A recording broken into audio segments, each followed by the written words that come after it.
All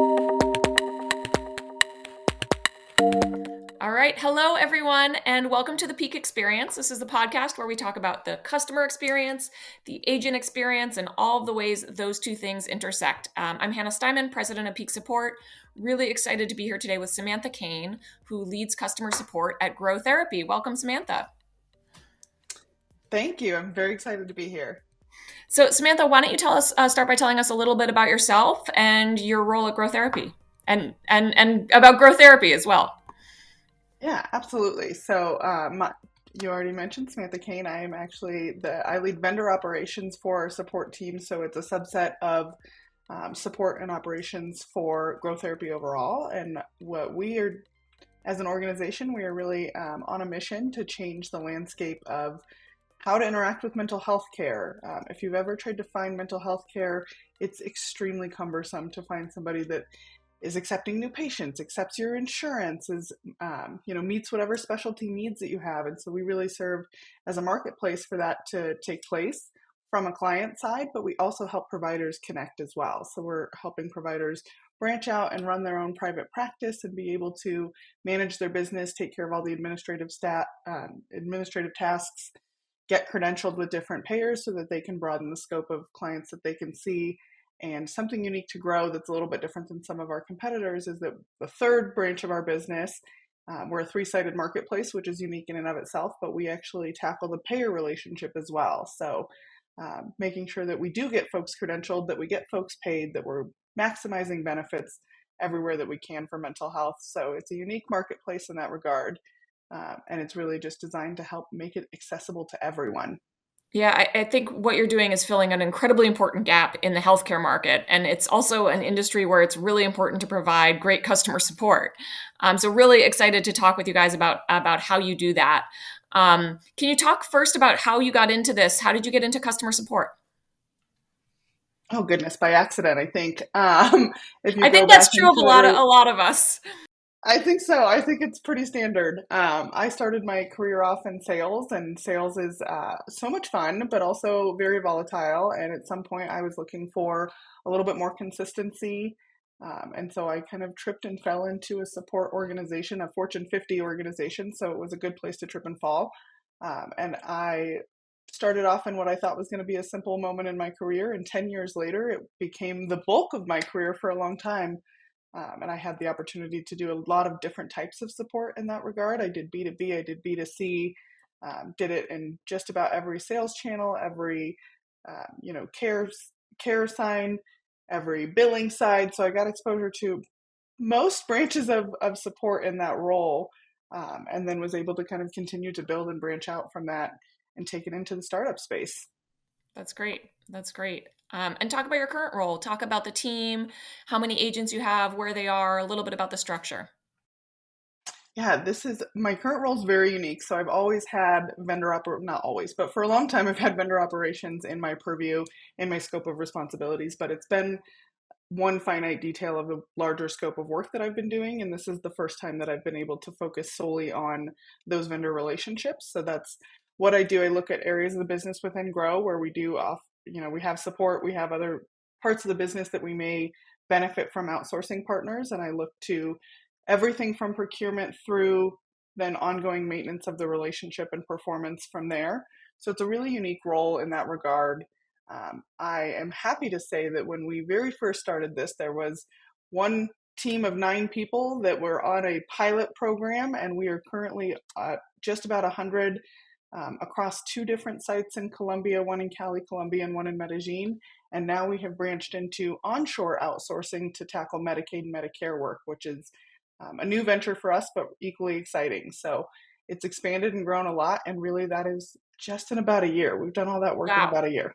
that's incredible. And then you've got an in-house team as well. So talk about the split between what the in-house team does and the outsourced team. Yeah, so we're about 60-40 in-house to outsource. We're across 10 lines of business on the outsourced team, so it varies a little bit. Some teams are exclusively outsourced, but from the support side specifically, about 60% of it is internal and 40% outsourced. And the way that we really bifurcate that workload is looking at kind of quality and quantity of work. And by quality, I mean what's the level of difficulty Uh, as you can imagine, I mean, everybody I think knows how difficult American healthcare can be to navigate anyway. What's my insurance premium? What, is this a specialist appointment? There's a lot of just intricacies that are involved. Explaining that to folks that don't actually have that healthcare system is a whole nother cumbersome experience, which Hmm. is Yeah. frankly a lot of fun. You Yeah. get to be really unique with how you do it, but we look at the complexity of the type of requests that are coming in and say, hey, is it actually going to be really beneficial to have had this experience yourself as a customer? And maybe that goes to the in-house team versus do we have some higher quantity, lower contact type work that we can do from an outsourced perspective. We're also unique in that we are functioning almost exclusively out of chat and non-live chat forms. We do have some phone effort, but it's actually outbound today. So it's a really unique business model in that regard, and it allows us a lot of agility. Yeah, interesting. So, actually, I think it's a great place to start this question of how do you train offshore workers on something as complex as the American healthcare system? I know this is something we've faced with a lot of different kinds of clients. There's often a role that requires a certain amount of American experience. So, what are your tips for training your offshore team members, whether they're outsourced or not, but training offshore team members on something that's pretty distinctly American? Yeah, I think there's a couple of things. First and foremost, I think the partner selection is key. I looked for a partner that had a healthcare vertical, that we knew we were going to have some resources, that we knew we are going to understand the complexities of HIPAA compliance, that we're going to be able to understand how to help people understand the complexities of billing. So we were really selective on the partner side first and foremost. I wanted healthcare specialization. I didn't want to just find a partner and then go from there. Beyond that, it really is starting from the very basics. I mean, when you start day one with Grow Therapy as an outsourced partner, one of the very first things you do is watch a little video that explains in the most simplistic terms the healthcare system, and we start to build from there. So we start with a really very simple, very easy to digest piece of information, and we start to build on it. We also target the training program that way. So I don't expect you 2 weeks into working here to understand things that, frankly, some Americans don't understand. It's that Right. difficult sometimes. I would say So few we do Americans target. really understand the healthcare Right. How system. many people have gotten a bill and said, like, I'm not sure what this bill is, or you get a piece of Right. paper that says this isn't a bill, but there's a balance due. It's very, Right. very confusing for Yeah. folks. Yeah. So we build on that, and we're intentional about that along the way. There is standard, in classroom curriculum and testing and measurement in that regard that's very standard to any contact center, I would say, and certainly any healthcare contact center. But it's not a one and done experience. Our healthcare system changes frequently, and so our training has to be equally agile. And so it's building a really good connection with that partner to say, hey, this thing has changed. Let's pull the team and do a huddle. Actually, it's changed. It's a little bit more complex than that. Let's go full-fledged training, pull the whole team and conduct in person or conduct in, a self-led training, whatever that may look like. So it Yeah. is knowing that it's not a one and done ever. And Right. then it's also a lot of ongoing support for us. We have very real time ongoing support mechanisms for when offshore folks get questions that they don't know. They're able to contact somebody onshore via a chat really quickly, gain the assistance that they need. We have an extremely robust knowledge base and the ability to search through that and utilize some AI tools to search through that. And all of those things kind of partnered together make it make sense at the end of the day. Yep. Yep. Talk about your KPIs around quality and customer satisfaction. What are your targets? Yeah, we're not doing anything really groundbreaking here, I would say. We're doing kind of the business as usual, looking at CSAT and looking at QA scores. What I think is what works the best for us, because it's not a groundbreaking technology, is that it's the precision in which we measure it. So we have a QA form, we have a QA team, we're doing audits just like a lot of other contact and support team do, but the precision by which we measure it, we get really calibrated, we get a lot of people detailed and involved in some of those things. And we make sure that when we're having those calibration sessions, we're not just checking boxes. When I've worked for other organizations in the past, the QA form is literally a checkbox, and all you Right. have to do is click it, yay or nay. Hmm. We're getting into it and having conversations. We're pulling the team members into those Hmm. conversations to say, hey, talk me through what this experience was like for you. So it's really the precision in which we deliver it. They're standard metrics, and they're measured in what I would say are pretty much industry standard, what those targets are. It's just the precision in which we deliver them. Yeah, yeah. So talk a little bit more about that precision. So let's say there's one item on the rubric that's worth 10 points. Is that kind of how it works? And you're sitting there to saying, hey, should we give this answer a 5 or a 6? Yeah, some of it is that. Some of it is also that rubric itself. I think we're on iteration, oh gosh, probably 8 at this point, because as we get into these calibration conversations, we start to say, hey, are we measuring this the right way? We make a lot of folks do the calibration, or I'm sorry, do the audits, and that's what we use to calibrate. So if we go into that session and you see 4 or 5 team leads have scored something a different way, first thing we do is, hey, let's talk about it. Why did you Right, score it that way? Tell me what your line of right. thinking was. And then we start to look at the rubric. Was this clear? Was it easy to understand? Could the agent deliver on it? Can you score it properly? And if not, we need to tear the scorecard down and rebuild it. Mhm. We also, as we go through those audits, we look for a wide variety of themes, right? We look for things that are controllable versus non controllable. Yeah, We look for things that are any themes that are popping up across teams and look for training opportunities as a result of that. But we use that to fuel the same thing. If we're seeing themes and we have something weighted at a low weight, maybe we need to get in there and actually increase that weight a little bit more and increase some of the training and awareness around it so that that theme goes away. yeah, yeah. So it seems like one of the key things is you're really including a lot of people in these calibration sessions. It's not just you and, say, the manager on the outsourced team and the QA team. You're bringing everyone in to get their perspectives. Are those folks Absolutely. are team leads also doing are they regularly auditing team members as well in addition to QA analysts, or how does that work? Or they just come in for the calibrations? Nope, we actually have team leads and managers and QA specialists, both in-sourced and, or I'm sorry, in-house and outsourced, doing all of those audits, and therefore that's the group that's actually calibrating among them. So it's a pretty broad scope of people. You start to find interesting things in those conversations when you have somebody that's an expert in the line of business and very much understands how we built this flow versus somebody who's coming in as an expert in QA and doesn't understand the line of business. They often have conflicting viewpoints initially, and that's where we start to dig in and say, you're both right, but how do we make this something that's simple and easy to measure? Yeah, yeah, absolutely. Um, Talk about customer satisfaction. Um, so first of all, how are you measuring customer satisfaction? Scale of 1 to 5, yes or no. How did you make that choice to do that? Yeah, it's a great question. One of the fun things about being in an agile startup is this answer has shifted multiple Yeah, times, but at current state, we are a 1 through 5 scale that's actually using some emojis. We've gone through and looked at like emojis versus numbers yeah, versus sliding scale, 1 to 10, 1 to 5. We've tried different verbiage. We've tried multiple types of surveys versus one more broad scope survey. We've changed the verbiage on the questions multiple times. It's really a lot of fun to be as agile as we are because we can sit in a room and say, hey, it is emojis today. What do you think would happen if we made it numbers? right. Let's try that for 2 weeks and see what Yeah. happens. Turns out emojis were better received. So Okay. we went back to Interesting. emojis. So better response Yeah, rate. better response rate, and also we get less ambiguity out of emojis. Shockingly, people have their own interpretation of what the numbers are, and when the smiley face is either very smiley or very frowny, it's a little less open for interpretation, a little bit more objective at that point. Yeah, yeah. What's the response rate that you get? So it depends on the line of business and the support side specifically. We have a pretty decent response rate today. That's actually one of the reasons that we've gone through and shifted the types of questions and the types of answers is to look to continue to increase that. We're trying to remove as much friction as possible from that survey so that it's simple and easy and people are inclined to do it.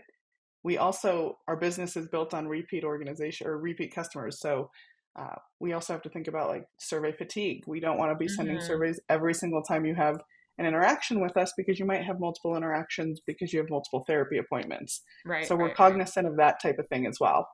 So are you just asking one question, or are you happy? Are you not happy? Or are you asking? It sounds like you might be asking multiple questions.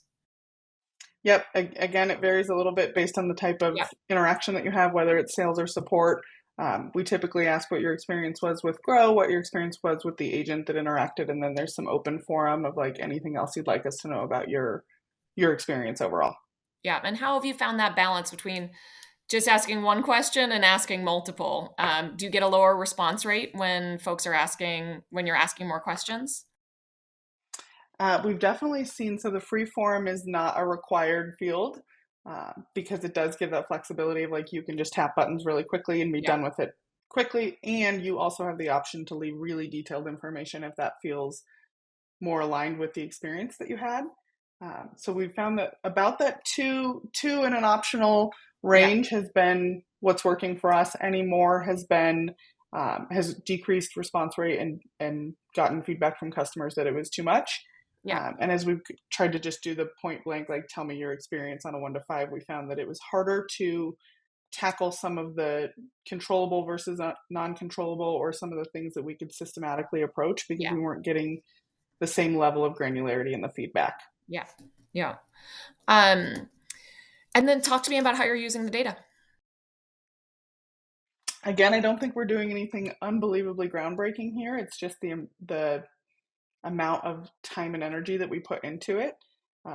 We're pulling surveys. We're pulling every customer dissatisfaction survey, which might be a little bit different than some of the industry. We do look at every dissatisfaction survey to see what we could have done there differently. We're actually trying some different success paths where we make some outbound efforts based on some of those Yeah, dissatisfaction surveys to understand what we could have done better. That's actually a relatively new motion for us. We're only a couple weeks, month or so into that, yeah, but collecting a lot of additional data as a result. yeah. We found that to be very effective.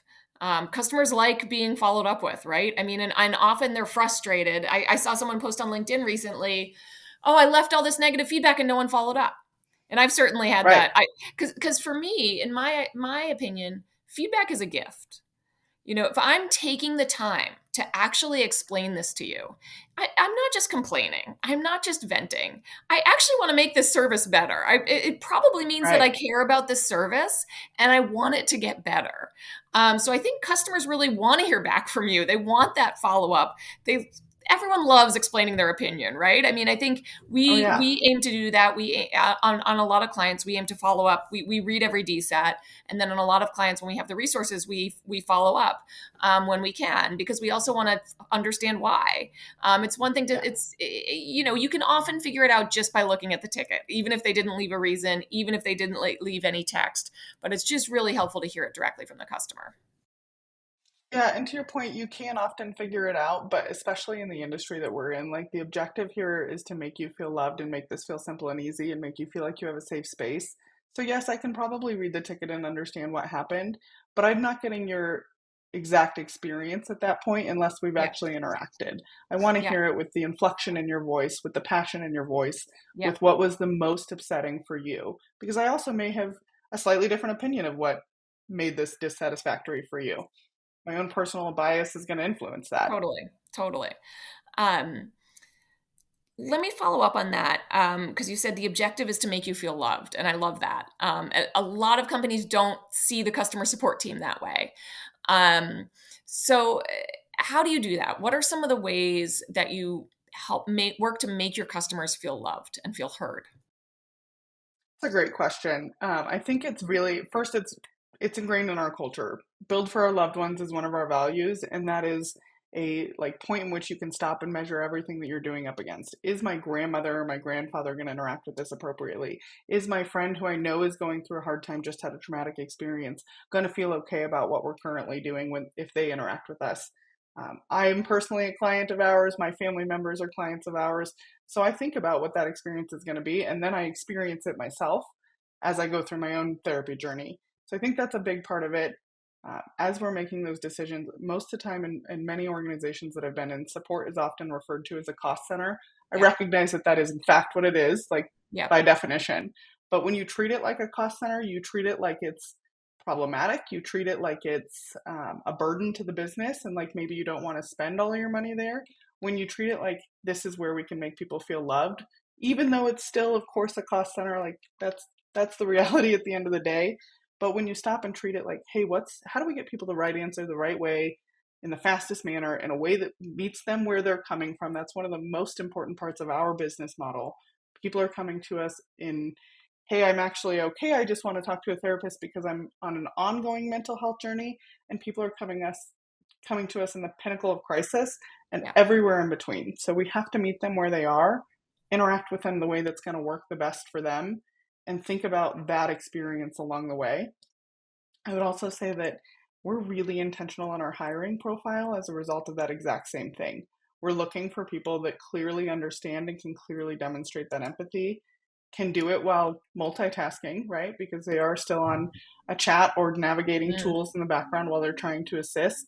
But we're Hmm. looking for people that don't lose that empathy because they have usually, in full transparency, most of the Grow team has their own connection to a mental health journey in some Sure. capacity. So Yeah. they get it. Right. Right. How do you train? How do you hire for that? What are some of your techniques, your screening techniques? Yeah, I think Row actually has one of the most robust prerequisite posting processes I've personally ever witnessed. I've usually seen like, hey, you've got a job description and finance approved your headcount, so let's get the requisite posted, right? It's Hmm. pretty simple and easy. We have an extremely robust intake prior to that so that our people team is most effectively set up to go look for whatever profiles. So we do things like we put the job description together. That's pretty basic, right? Everybody's doing that same work. But then we go through and look for examples of folks that might fit those roles that we can feed to the recruiting team. We calibrate early and often along the way there. We keep ongoing conversations. So we're a Slack company. So I can give you an example real time right now. We're hiring for a new role that we've never posted before. We've not been conducting interviews just yet. We just posted the role last week. The Slack channel has already been full of dialogue of what people think is important and valuable and how we measure that. And so while we're looking for this new role, everybody that's involved in it or going to be impacted by the role has a chance to come together to say, this is what's important to me, or this is something that I've seen work in another organization. This is a profile that I came across, or somebody from my network that I think would fit the role really appropriately. And then we make sure the interview questions are applicable to the same thing, right? I think everybody's used to the tell me about a time kind of interview flow, and you're still Right. going to see that, I think, probably everywhere. But are you listening for like a star format, or are you listening for what really took place? Are you listening for the person's reaction? Were they empathetic as they were telling the story? Did you get the emotion that they're conveying as they tell that story? So it's really about keeping that process all the way along. We're also very selective. There's a lot of people that have applied for roles at Grow that maybe haven't gotten the opportunity just yet. Encourage you to keep applying by all means. We're looking for new people all the time, but we want to make sure that we're finding the right fit for a role. It's not about putting a body in a seat kind of Yeah. position. It is about finding the right fit. Yeah. Well, and I think it's interesting your comment about customer support being a cost center because theoretically any department in any organization could be a cost center. We have a Yeah. client who actually on a podcast he said, um, he's the CEO of one of our clients. He says, I see customer support as an investment in brand. And he actually puts customer support under marketing. And he said, you could spend $3 million on a Super Bowl ad, or you can invest in your customer support team and empower those agents to build real connections with your customer. Give them something free, be generous, have generous return policies. You can be generous and invest in Yeah. customer support, and then your customers are going to tell stories about it. They're going to say, that time I was in crisis and I contacted Grow Therapy and I had this agent who was just so empathetic and it made such a difference. And those stories are creating incredibly valuable marketing that's, Oh as yeah. valuable potentially as that $3 million Super Bowl ad. In many cases, probably more valuable. I don't think I'm going to share anything that isn't widely known here already because I see it on LinkedIn all the time. But one of the conversations that we constantly have is the Chewy experience. I mean, Chewy might have commercials. I don't know if they do or not, but I know a wide variety of people that have had personally amazing experiences with their support team, had surprise and delight moments with them, had difficult moments of, having a pet pass away, and Chewy did something to make that a valuable experience for them. That's what we look at as a model and say, how can we get people talking about how great their experience was just like that? Mm-hmm. That's great. That's great. Um, so obviously things slip, right? You have performance issues come up, QA slips, CSAT slips. Can you talk to me maybe about a time that happened, and what do you do? What happens when a KPI slips? Yeah, it absolutely has happened, and there's some cyclical behavior in the healthcare space in general that causes some of that. Certainly at the beginning of the year, our workload increased drastically as everybody's benefits changed, and folks are trying to, sometimes it's benefits changing, sometimes it's, hey, my New Year's resolution is that I'm going to finally take care of my mental health, and so now I'm starting that journey. So there's a lot of reason for that increase in volume. We anticipated it, we knew it was coming, we staffed for it, we prepared, and we were not adequately staffed transparently. Like it was much, the good news is it was a higher spike than we thought. The bad news is it was a higher spike than we thought. So we Right. saw some KPIs slip as a result. I think the first thing that is really valuable is like, yes, everybody sees the KPI slip and everybody wants to react immediately, and we do, but we make thoughtful choices when we do that. So rather than making a knee jerk decision because we saw that KPI slip, it's cool, let's rally all the people that we need to in the room, have this conversation, look at what's driving the volume spike, where do we have an opportunity to tackle it, how might we best tackle it. I'm lucky enough to almost always be brought into those conversations because oftentimes it's, hey, can we leverage some partners to help get out of some of this? Yeah. Yeah, absolutely. How do we want to do that? We have a wide variety of levers that we can pull to do that. And that's what we start to look at. So, okay, is it a volume thing? Do we need some headcount? Is it a volume thing? Do we need to analyze the way that the contacts are coming in? Are we not taking off the top of the funnel the way that we should? Should we look at Yeah. the bot interactions, that kind of thing? But we bring that group together and we work as one team as we work through whatever it is. It's not one person responsible for the whole thing. It's not one team being, blamed or anything of the sort for it. It's let's come together, let's figure out what the best solution is. Again, we pivot anytime we need to. We talk often throughout all of it and say, hey, this is working or no, it's not.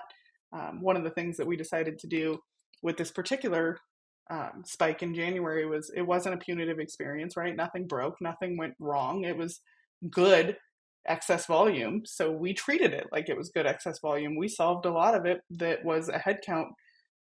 We need some more bodies in some places by running incentives and running overtime programs. We want to reward people for helping us get out of that, not make it this, cumbersome Right. experience that's now left everybody feeling Right. deflated and drained. Depleted. Yeah. Yeah. Um, so given this importance on human connection, this importance on empathy, how are you using AI? Gosh, that's like the $1 million question for everybody right now, right? It's I think top of mind for everybody. It's also an interesting space when you're in the healthcare space because while we want to use it in a lot of ways, in a lot of unique ways, there's a lot of really great use cases and case studies that would demonstrate that. We also have to think about maintaining the level of privacy that we need to for our clients first and foremost. So there's a lot of opportunity that we're evaluating and looking at, but also observing right now because we don't want to be potentially on the wrong side of that experience. So a lot of what we're doing with AI is actually internal more so than anything. It's saying how do we most appropriately get agents information that they need to solve questions in the fastest possible way. So Yeah. instead of it being a call deflection mechanism, which I think it can be for us in the future, more so at least, we do have some of that, but I think we can do more call deflection in the future. It's a lot more about speed to response internally Yeah. because then we can protect all of our customers along the way. Yeah. Yeah. What tools do you use, if you don't mind sharing? We've got, so our CRM is Intercom, so we also utilize some of the Intercom. They've got Fin and Copilot out there. We've done some of that. And then we've tried a wide variety of other things that maybe we've piloted and taken back out or piloted and maintained in place. Some of it is also just because we are so text heavy. It's a lot of using AI to help with some of that sentiment, help with some of the tone that we want to make sure is on Yeah. brand. But we also use a lot of like what's in our telephony system that we can use AI to analyze all of our calls at once and look for trends, look for keywords, look for training opportunities that way. So that's Yeah. a more rampant use case for us. Yeah. Yeah. We're an intercom partner, and I know a lot of clients have had really good experiences with Fin. Really, really strong AI there. Especially the release at the what in Q3, Q4 last year as they went through and released the 2.0 version. It's remarkable what they were able to build with it. Yeah. Yeah. Absolutely. Anything else that you would add that's been really key to maintaining quality and maintaining customer satisfaction? Yeah, I think kind of all comes down to the same theme over and over again. It starts with the culture. It has to be embedded in the culture, and it has to be the number one most important thing. I think everybody's probably worked at a business at some point where you either felt like a number or you felt like the bottom dollar was the most important thing. It's amazing to work for an organization that sometimes makes big bets and takes big risks because it's the right thing to do rather than because it's the most profitable thing to do.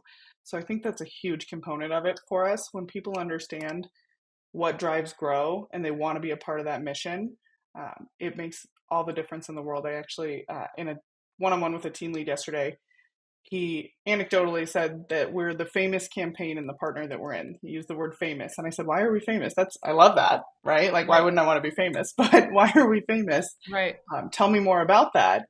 I know a little bit of this because I'm very tuned in, but I wanted to hear his perspective. And he said, there's a lot of campaigns in the site and in the sites across the country, really, and everybody kind of talks, and people want to be a part of making a difference somewhere, and they're feeling that with Grow. They feel like the work that they do every day is actually helping to deliver on making a difference. So it makes them passionate about it. It makes them want to take the best care of anybody that they interact with. And that's apparent when you go through and look at the interactions from our teammates. They're genuinely trying to help. They genuinely want to make a difference for somebody, no matter how small. Yeah. Thank you so much, Samantha. It's been great talking with you today. I really appreciate it. Yeah, thank you. I appreciate it as well.